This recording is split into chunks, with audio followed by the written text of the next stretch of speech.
자, 2학기 1차 지필평가 대비 한번 시작해 보도록 합시다. 첫 번째는 지질시대의 환경과 생물. 여기는 그냥 정리한다는 느낌으로 들으세요.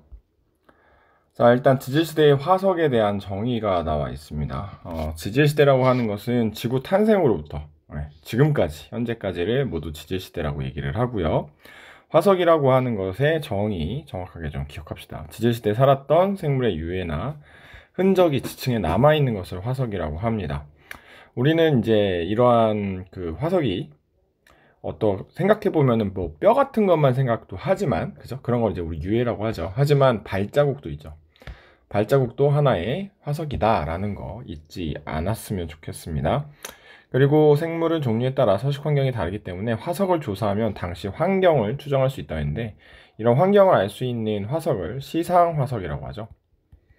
시상 화석 말고도 화석은 표준 화석이라고 하는 것도 있습니다. 자, 그리고 나서 이제 화석을 하나씩 한번 보도록 하죠. 자, 화석이라고 하는 것의 의미를 봤더니 지질시대에 살았던 생물의 유해나 흔적이 지층 속에 보존되어 있는 것이라고 써 있네요. 자, 화석의 종류를 보면 여러 가지 있습니다. 뼈, 알, 발자국, 배설물, 기어간 흔적, 그죠? 뭐 여러 가지들 많은데요. 화석의 종류는 크게 두 가지가 있어요. 지질시대를 구분해 주는 화석이 되는 표준 화석이라는 게 있고요. 생성 당시의 환경, 그러니까 뭐 온도나 뭐 습도나 뭐 기온 뭐 이런 것들을 알 수 있는, 뭐 육지였냐 바다였냐 이런 걸 알려주는 시상 화석이라고 하는 두 가지가 있습니다. 자, 화석이 되기 위한 조건은 크게 세 가지 정도로 볼 수 있어요. 그러니까 여기서 화석이 생성될 수 있는 조건이라는 것은 이 세 개를 모두 만족해야 된다는 건 아니에요. 요 세 가지가 됐을 때 화석이 될 가능성이 높다, 이런 뜻입니다. 일단 개체수가 어떻게 됐어요? 많아야겠죠. 생물의 개체수가 많아야 됩니다. 그리고 단단한 뼈나 껍데기를 가지고 있으면 화석이 될 확률이 높아지겠죠. 없다고 해서 안 만들어지는 건 아니에요. 개체수가 많다. 발자국 개체수가 많으면 만들어질 수 있다는 거죠. 생물의 유해나 흔적이 어떻게 훼손되기 전에 지층 속에 어떻게 빠르게 매몰되어야 된다. 이렇게 되는 과정을 우리가 화석화작용이라고 하거든요. 생물의 유해나 흔적, 그러니까 뭐 뼈나 발자국이 그러니까 썩기 전에 지층 속에 빠르게 매몰돼서 화석화작용을 받아야 됩니다.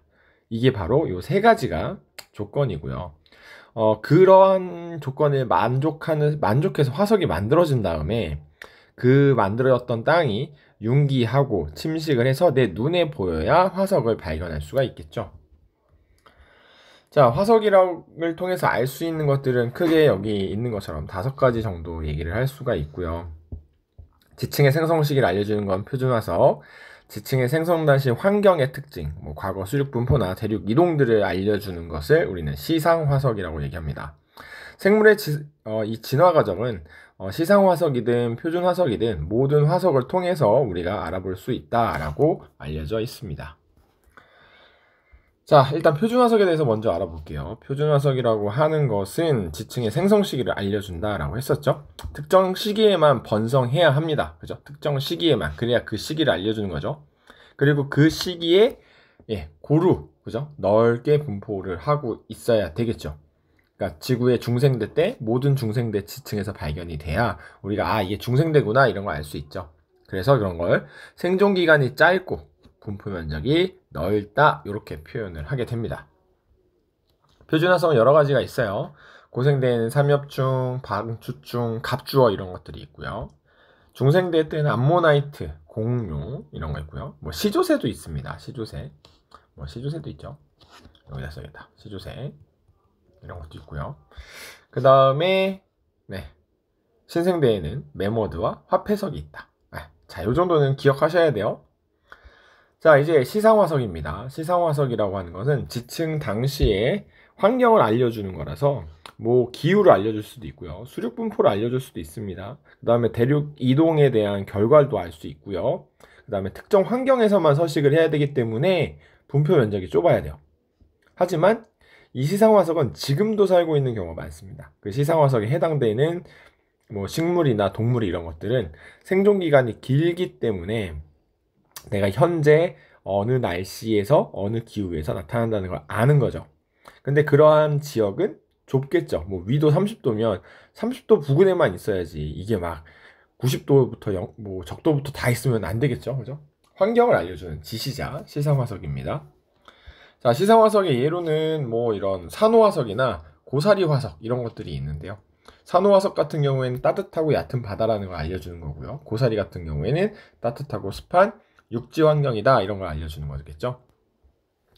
자, 시상화석은 과거 육지와 바다의 환경을 구분해주는 하나의 또 지시자로서의 역할을 합니다. 육지 환경에는 당연히 공룡이나 매머드, 고사리, 은행나무 같은 것들이 육지에 있었겠죠. 그러니까 이게 나온다는 건 과거에 거기가 육지였다라는 얘기가 됩니다.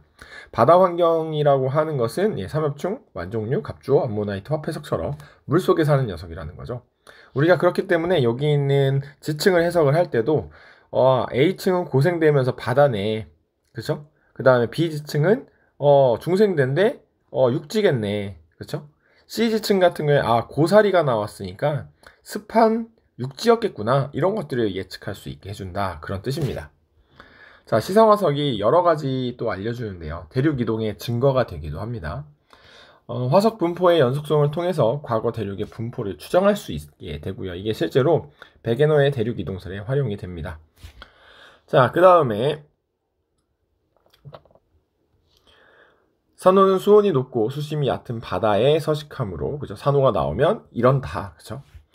자, 그리고 나서 지질시대는 넓은 지역에 걸쳐 일어난 지구 환경의 급격한 변화를 기준으로 나누게 됩니다. 지질시대 나누는 구분 기준이에요.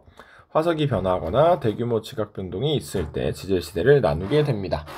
자, 생물은 환경의 영향을 크게 받기 때문에 지층에 포함된 화석 변화는 지질시대를 구분하는 주요한 기준이 되게 됩니다. 자, 지질시대는 크게 4개로 나누죠. 성캄브리아 시대, 고생대, 중생대, 신생대로 나뉘어지게 됩니다. 자, 하나하나 보게 되면요.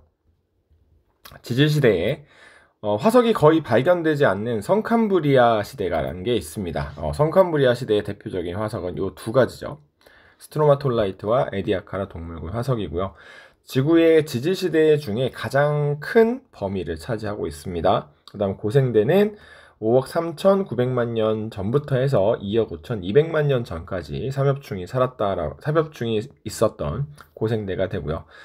그 다음에 암모나이트가 있었던 중생대는 2억 5,200만 년부터 6,600만 년 전까지고요. 매머드가 있는 우리의 신생대는 6,600만 년 전부터 지금까지를 이야기를 하고 있습니다. 자, 지질시대를 구분을 해볼게요. 지질시대는 일단 성캄브리아 시대라고 하는 것은 화석이 거의 발견되지 않는 시대를 성캄브리아 시대라고 얘기를 합니다. 생물이 없거나 적어서 화석이 잘 발견되지 않는 거고요. 자, 발견되지 않는 이유를 적어놓은 거예요. 그 당시에 살았던 생물들은 아마 진화적으로 되게 옛날 생물이기 때문에 생물에게 단단한 골격이 없었을 것이다 이렇게 예상을 하고 있습니다. 화석이 되었어도 큰 지각 변동이나 풍화작용을 얼마나 받았겠어요? 아주 오랜 시간 받았겠죠. 그렇다 보니까 화석이 아마 망가졌을 것이다 이렇게 얘기를 하게 됩니다. 그래서 일단은 우리는 화석에 나타나는 생물계의 큰 변화를 기준으로 해서 오래된 순서부터 고생대, 중생대, 신생대로 구분을 합니다. 그래서 보통 화석이 많이 발견되는 시대는 고생대 이후이다 이렇게 보고요. 화석이 거의 발견되지 않는 시대를 모두 통틀어 성캄브리아 시대라고 이야기를 합니다. 자, 첫 번째 시간은 여기까지.